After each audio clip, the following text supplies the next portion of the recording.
What up YouTube, Topaz Yates back for another album review, and this one is to that Benny the Butcher, The Plugs I Met 2. And before we jump into this album review, first I got to offer you context. Pretty much I gotta let you know exactly how I felt going into this so you can understand how I'm feeling about it right now. But if you feel as though you already know everything there is to know about Benny the Butcher, feel free to fast forward to this point here. But okay, who is Benny the Butcher? Benny the Butcher is the pioneer of the Buffalo MCs, where he pretty much put this entire style onto the map. Now, what exactly is the Buffalo style? Buffalo style is slower tempos, sample heavy, where he has been coming into his own with Harry Fry doing a lot of music. The bare minimum of percussions and mostly drug talk and sporting punchlines. Benny the Butcher is somewhat new to the masses, but to any of his followers, he's been around for a while. Like, his earlier projects date back to say 2004, that tenor top. And the thing about Benny the Butcher is the reason why he's lasted this long. He's the embodiment of flood the market and discipline. I mean, over the years, he's probably filled up over a 64 gig drive of nothing but music on MP3s. That's how much music that he and everyone that he's been dealing with have been putting out. Due to his relentless nature of consistently dropping, it has garnered enough attention for him to reach this mainstream where he's able to divvy out record deals to all of the individuals that he's rocking with to different places, from Rock Nation to Shady Records, but he himself isn't in fact signed. Now, I already made a video about my issues about this particular path, because it seems as though after you do it but for so long that it drains your passion, your creativity. They ended up becoming like the GM of making music. They pretty much have just been making the same tracks over and over and over, because the point is to put the music out, not so much for it to be different and great along those lines. And listening to where he's going with the music, he's been waiting for this moment so he can diversify. But before that, it was merely just a piece of the plan. I mean, let's look at the last 3 projects that he dropped solo-wise with the Tanner Talks 3, in which that is the prototypical music that he's dropped for like over 15 years. All the super dry, just focused on drug talking punchlines, no particular themes to anything. It's just something they mash together and put out. The same thing goes for the Plugs I Met 1, where that is super dry, like the heavy duty cycle mode on your dry. And to keep it 100 with you, I was kind of expecting that going into this project here, because that could have been the utmost theme of this entire series that he's putting out there. And that would make The Burden of Proof an outlier project, because in that project, he started to leave this entire box of doing the same songs, the same exact production, same exact everything. He started to get bigger name features. He begun to do things on a higher level so that he can be of the top caliber in the music industry, which that was a good step. And I'm happy to say The Plugs I Met 2 is him taking that formula and continuing it, trying to get better with it. Now, given progression takes time, there's no set time for anybody to reach a certain caliber level. But with these last 2 projects, I feel as though greatness is not just possible here, but it could be on the horizon, given the amount of work that he's going to continue to put in.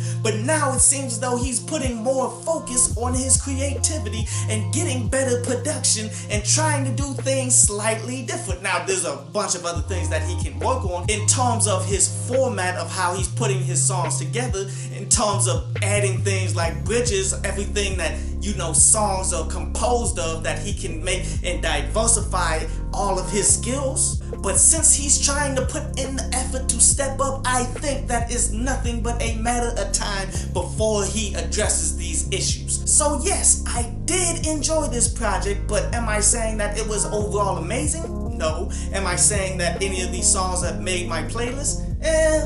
2 of them are close, but I might lean against not putting them in there. But let's go ahead and look at some of these songs that I did enjoy off of this. The intro, When Tony Met Sosa. Well, this is the intro track where he's setting the tone here, and the tone is exactly what he's saying, like based off the movie Scarface. For everybody who have seen this movie, which the vast majority of you better have seen Scarface, but it was this moment within the movie where Scarface really decided that he can be successful, he can become the man by building this relationship with his actual plug named Sosa. Pretty much understanding that success is within reach, and it makes him reminisce a bit on how he came up from the bottom, but yet it's such a positive feeling that it's making him go hard. The next track that I enjoyed was The Plug Top, where this song is him recognizing that he has built his name off of relating to the streets and talking about the drugs and all of that stuff, but it's not in a means for him to glorify the streets. It's more of him recognizing where he came from, the fact that he came from the very bottom. At this particular moment, I like Longevity maybe the best outside of Thanksgiving, where I already made a video about Thanksgiving for a New Music Fridays and such. But Longevity is definitely kicking some facts here, man, because a lot of people, they just want to ball out one time, and they will screw themselves over in the long run because of this whole mentality, because you came from absolutely nothing. You don't know how it feels to have money, to have all the possessions and things that you see on TV. So therefore, people give up their long-term success so that they can get whatever little benefits they can get at the moment. And that's why record labels are able to take advantage of all of these rappers. But Benny the Butcher has his eyes on the ball. He sees that he wants to do this for a long time, like he said in the song, probably up until he's 70 years old. He wants to be super successful at this level, and that's the magnitude that everyone should be seeing the art and everything that they doing. It's all for the future. It's all to become great long term, to be successful long term. And I definitely enjoyed Survivor's Remorse as well, because this is a real thing. This is for all the people that actually do make it out and become successful when they were born into poverty, when they were born into struggles and things, and they had to endure the friends dying, had to endure excommunicating family members for whatever reasons and such, man. Like, you go back and think about it, like, these people were not that different from you, but yet you were the lucky one who have found a way on out. Given I always do feel those who have this survivor's remorse, in a lot of cases, they did something shady that made it so that they were the ones who succeeded over the rest, so therefore they're remorseful. But it is what it is, man, and that's 5 songs that I enjoyed, but they just were not on that highest level. But they are definitely noteworthy and solid stuff. But you all know why we are here for a Benny the Butcher project. Of course we gotta go ahead and break down the bars.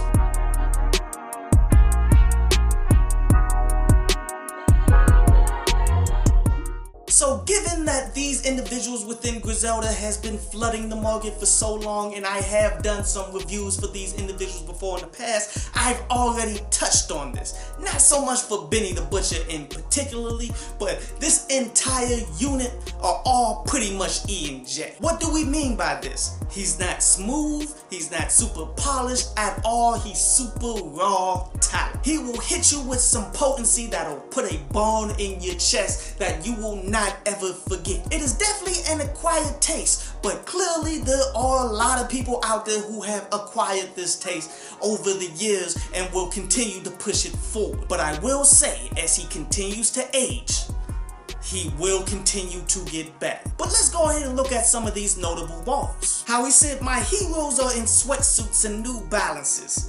That's pretty dope, because that goes off of the saying, when you're in this game, the drug game and such, you're either gonna go to jail or die.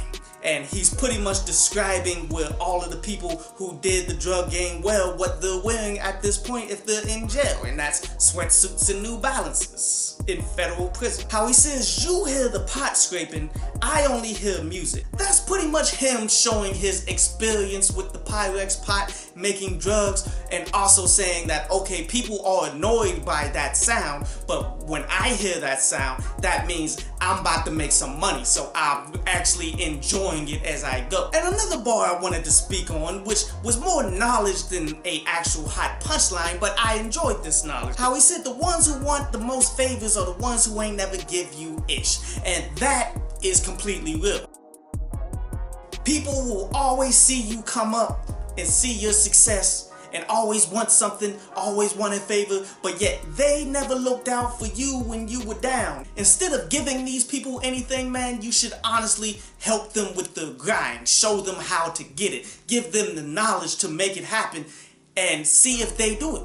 In most cases, they don't. They just wanting a handout, and that's why they're in the position that they're at, and you shouldn't do anything about that. There's no amount of money or anything you can do for an individual that's already self-sabotage. Overall, the project is enjoyable. What I like the most is the direction in which Benny is going, because he's showing that he is actually a true artist to a degree, that he can progress and he can be ranked in some of the top MCs that's in the game.